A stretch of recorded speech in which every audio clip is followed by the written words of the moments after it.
Hello Wolfpack and welcome back to another episode of our Pokemon Competitive Guide video. So today we're covering Mandibuzz. Mandibuzz is a very interesting Pokemon. It has very good defenses and very good HP, allowing for it to be a very good support Pokemon. And I've just realised the EVs on this set are not how I would want them to be, so I'm just going to modify them ever so slightly at the start of the video. Super professional, I know, and if it would decide to work, up here, there we go, right. There we are, I apologise. So, that is Mandibuzz. Yeah, Mandibuzz, we have really good defences, really good HP, relatively good speed, and a relatively good, not moveset, move pool, that's the word. Relatively good move pool as well. I've got 3 sets for you today. All of them are generic because Mandibuzz doesn't really lend itself to be Dynamax very well. The only thing it's really got going for it is the opportunity for Max Airstream. Which even then you've got Tailwind for access, so it's kind of not too worth Dynamaxing, at least in my opinion. The first set we have is a support set, so we have Heavy Duty Boots as our item, meaning that when you come in, you're not going to get affected by any of the hazards that are there. So, for example, Stealth Rock, that will take 25% of your health. You don't want that to happen. We've got Overcoat as the ability, basically. Overcoat works here to make it immune to powder moves or sandstorm and hail, again just reducing those secondary effects, but you could also go for big pecks here if you wanted to. It is entirely up to you how you decide to go for that. We've got default to get rid of any hazards. As I said, they can be a pain. Roost to make sure we're remaining healthy. We've got knockoff to get rid of any items because, let's face it, items are what make a lot of Pokemon a lot more scary than normal. And then you've got U-turn as well for if you want to get out of there.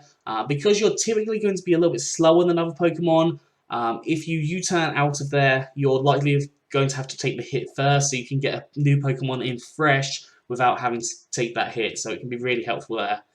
EV's gone for max HP and max defense with an impish nature, so more defense and less special attack, and 4 EVs and special defense. You could always run this with Rocky Helmet if you wanted to. You could always run this especially defensive. It is entirely up to you how you decide to run Mandibuzz. The second set we've got is a somewhat similar-ish set. Again, it's defensive. You could run it especially defensive, but we've got leftovers, allowing for us to heal ourselves up. We've got Toxic, which is not a transfer move on Mandibuzz. Mandibuzz does learn it naturally, and that allows for damage to start racking up on different Pokemon, stops setup sweepers from happening, and it also can put a big dent in a lot of wall Pokemon, for example.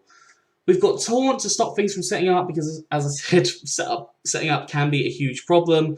Tailwind to allow your team to speed up. And again, you've got U-turn on there for the exact same reason, allowing your other Pokemon to get in there fresh because Mandibuzz realistically is going to live most hits it's going to take.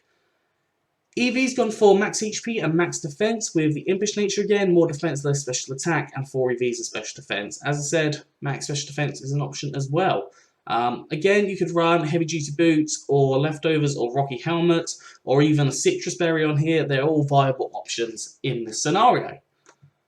The third Mandibuzz set we have is another kind of generic, it's more of an offensive set, but it's kind of more of an offensive support set. So we have Leftovers and we have Weak Armor. So Weak Armor will lower your defense by 1 stage but increase your speed by 2 stages. Basically meaning that you're going to get a lot faster.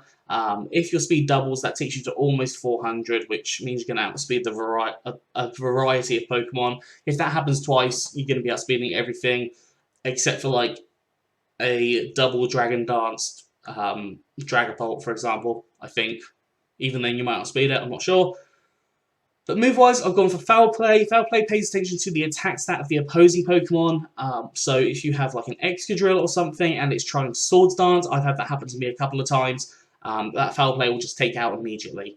You've got Roost to make sure you're remaining healthy because that's something you need to do. Knockoff to get rid of items. As I said, items are the biggest aspect for a lot of Pokemon. So if you can get rid of that, it really nullifies them a lot. And then U-turn for the same reason I spoke about on the other 2 sets. EV's gone max HP and max attack with an adamant nature, so more attack, less special attack, 4 EVs and special defense.